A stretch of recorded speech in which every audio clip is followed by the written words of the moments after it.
Hello friends, இன்றைக்கி நம்ம பார்க்க போகிறது குங்குமம் எப்படி சுலபமாக வீட்டிலே தயார் செய்கிறது அப்படிங்கிறது பார்க்கலாம். அதுக்கு தேவையான பொருட்கள்: மஞ்சள் தூள் எடுத்திருக்கேன். திடமான மஞ்சளாக எடுத்துக்கோங்க. முடிஞ்ச வரைக்கும் மஞ்சள் கிழங்க குட்டி குட்டியாக உடச்சி அதை தூள் பண்ணி எடுத்துக்கிட்டிங்கன்னா ரொம்பவே நல்லாயிருக்கும். அடுத்து சமையலுக்கு யூஸ் பண்ணுற சோடா உப்பு, இது கூடவே குங்குமம் நறுமணத்தோடு நல்ல வாசனையோடு இருக்கிறதுக்கு ஜவ்வாது பவுடர் எடுத்திருக்கேன். நீங்கள் ஜவ்வாது பவுடர், ஜவ்வாது பேஸ்ட் ரெண்டுத்தில் எதுவானாலும் பரவாயில்ல. இப்போ செய்ய ஆரம்பிச்சிருவோம். எல்லாத்தையும் மிக்ஸ் பண்ணுறதுக்கு ஒரு பவுல் ஒன்று எடுத்துக்கலாம்.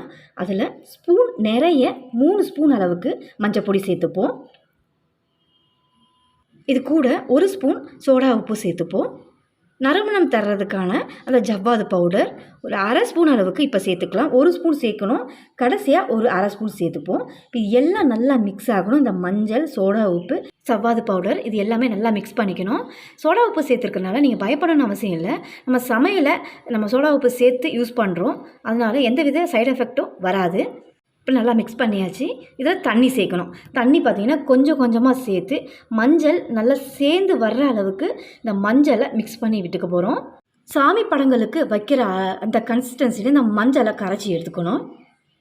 நீங்கள் மொத்தமாக தண்ணி சேர்த்திங்கன்னா அந்த கன்சிஸ்டன்சி தெரியாது. கொஞ்சம் கொஞ்சமாக சேர்த்திங்க அப்படின்னா தான் சரியான பக்குவத்துக்கு இந்த நல்லா மஞ்சளை மிக்ஸ் பண்ணி எடுத்துக்க முடியும். மஞ்சளை சேர்த்துருக்கிற தண்ணியோட அளவு பார்த்திங்கன்னா 3/4 டம்ளருக்கு சேர்த்துருக்கேன். மஞ்சள் இந்த கன்சிஸ்டன்சியில் கரைச்சி எடுத்துக்கோங்க. இப்போ இதை நல்ல வெயிலில் காய வச்சுக்கணும்.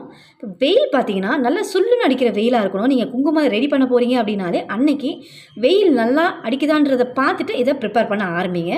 இது மஞ்சள் குங்குமமாக ரெடி ஆகிறதுக்கு 1 ஹவருக்கு நம்ம இதை காய வைக்கணும் நல்லா வெயிலில். இப்போ 15 மினிட்ஸ் கழித்து நல்லா மிக்ஸ் பண்ணி விடுவோம். 15 மினிட்ஸ் அப்படியே விட்டது லைட்டாக கலர் சேஞ்ச் ஆகிருக்கு. இப்போ இதை நல்லா மிக்ஸ் பண்ணிவிட்டு ஒரு பிளேட்டுக்கு மாற்றிடுங்க. அகலமான பிளேட்டில் மாற்றி நல்லா உதிரி உதிரியாக இதை நல்லா பரப்பினாப்பில் பரப்பி விட்டோம் அப்படின்னா காஞ்சி உதிரி உதிரியாக கிடைக்கும். இப்போ ஒரு பிளேட்டுக்கு மாற்றிட்டு நல்லா அது உதுத்துனாப்பில் நல்லா பரப்பி விட்டுருவோம். பரப்பி விட்டுட்டு இன்னும் ஒரு 15 மினிட்ஸ் கழித்து இதை பார்க்கலாம். நம்ம கையால் இந்த குங்குமத்தை செஞ்சு நம்ம நெத்தியிலையோ இல்லை சாமி படங்கள்லையோ வைக்க போகும்போது ரொம்பவே திருப்திகரமாக இருக்கும். இப்போ நல்லா மிக்ஸ் பண்ணியாச்சு. ஒரு 15 மினிட்ஸ் கழித்து பார்க்கலாம். மொத்தம் 30 மினிட்ஸ் ஆயிருக்கு. பாருங்கள், ரொம்ப சொதப்பாக இருந்தது, கொஞ்சம் உதிரி உதிரியாக வந்திருக்கு. இப்போ இதை கையால் நல்லா இதை உதிரி உதிரியாக உதுத்து எடுத்துக்கோங்க. கையால் பெசரி விட்டோம் அப்படின்னா ஈரத்தன்மை சீக்கிரமாகவே காஞ்சி நல்லா ட்ரையாக இந்த மஞ்சள் குங்குமமாக ரெடியாகி வரும். இப்போ நம்ம பவுல்லேருந்து இந்த தட்டுக்கு மாற்றும் போது அந்த பவுலில் லைட்டாக ஒட்டி இருந்தது நல்லா காஞ்சிருக்கு. அது குங்குமமாக ரெடியாக இருக்குது. பாருங்கள், நான் உங்களுக்காக காட்டுறேன். பவுலில் கொஞ்சமாக இருந்ததுனால சீக்கிரமாக காஞ்சிருக்கு. இப்போ இந்த மாதிரி தான் அந்த மஞ்சள் ரெடியாகி வரணும். 30 மினிட்ஸ் கழித்து பார்ப்போம். மொத்தம் 1 ஹவருக்கு காய வச்சோம். மெரூன் கலரில் குங்குமம் கிடச்சிருக்கு பாருங்கள் ஃப்ரெண்ட்ஸ். இப்போ இந்த குங்குமம் நல்லா ஷைனிங்காகவும் நல்லா வாசனையாகவும் ஒரு சில பொருட்கள் சேர்க்க போகிறோம். கையில் பாருங்கள், நல்லா குங்குமம் அந்த கலர் அப்படியே ஒட்டி வந்திருக்கு. இப்போ சல்லடையில் வச்சு இந்த குங்குமத்தை முதல்ல சலித்து எடுத்துக்கலாம். நீங்கள் சலிக்காமல் அப்படியேவும் யூஸ் பண்ணலாம். சலித்து ரொம்ப நைஸாக வேணும் அப்படிங்கிறவங்க சலித்து எடுத்துக்கோங்க. 3 ஸ்பூன் மஞ்சளில் இந்த அளவுக்கு குவான்டிட்டியில் குங்குமம் நீங்கள் கடையில் வாங்கினா கூட கிடைக்காது. இந்த குங்குமத்தோட வெயிட் பார்த்திங்கன்னா 50 கிராம் அளவுக்கு இப்போ நமக்கு கிடச்சிருக்கு. அவ்வளோதான். இப்போ சலித்து எடுத்துட்டோம். இப்போ இதில் நல்லா மினுமினுப்பாக இருக்கணும் அப்படின்னா ஒரு 1லேருந்து 1.5 ஸ்பூன் அளவுக்கு தேங்காய் எண்ணெய் சேர்த்துக்கோங்க.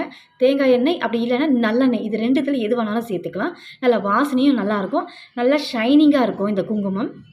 இப்போ நல்லா கையாலேயே பிசைஞ்சு விட்டுக்கோங்க. எண்ணெய்ங்கிறதுனால சீக்கிரம் மிக்ஸ் ஆகாது. கையால் மிக்ஸ் பண்ணோம் அப்படின்னா எல்லா இடங்களும் நல்லா பட்டு நல்லா மிக்ஸ் ஆகி வரும். முதல்ல 1 ஸ்பூனுக்கு சேர்த்து நல்லா மிக்ஸ் பண்ணியிருக்கேன். திரும்பவும் ஒரு அரை ஸ்பூன் தேங்காய் எண்ணெய் சேர்த்துக்கிறேன். சேர்த்து இது நல்லா மிக்ஸ் பண்ணி விட்டுக்கலாம். இந்த குங்குமம் நல்லா வாசனை தர்றதுக்கு இன்னுமே ஒரு அரை ஸ்பூன் ஜவ்வாது பவுடரை இதில் சேர்த்து நல்லா மிக்ஸ் பண்ணி எடுத்துக்கலாம். இந்த ஜவ்வாது சேர்க்கறனால நீங்கள் குங்கும சிமிழில் ஒரு டப்பாவில் சேவ் பண்ணி வச்சுருந்தோம் அப்படின்னா நல்லா எத்தனை நாள் ஆனாலும் இந்த குங்குமம் நல்லா வாசனையோட மணக்க குங்குமம் நல்லா மணமாக இருக்கும். அவ்வளோதான் ஃப்ரெண்ட்ஸ், நறுமணமோட இந்த குங்குமம் ரெடியாக இருக்குது. நீங்களும் அதை ட்ரை பண்ணி பாருங்கள். ட்ரை பண்ணி பார்த்துட்டு எப்படி இருக்குன்னு எனக்கு கமெண்ட் பண்ணுங்கள். இந்த வீடியோ உங்களுக்கு பிடிச்சிருந்ததுன்னா என்னோடய சேனலை மறக்காமல் சப்ஸ்கிரைப் பண்ணுங்கள். ரொம்ப பிடிச்சிருந்ததுன்னா லைக், ஷேர் பண்ணுங்கள். தேங்க்ஸ் ஃபார் வாட்சிங்.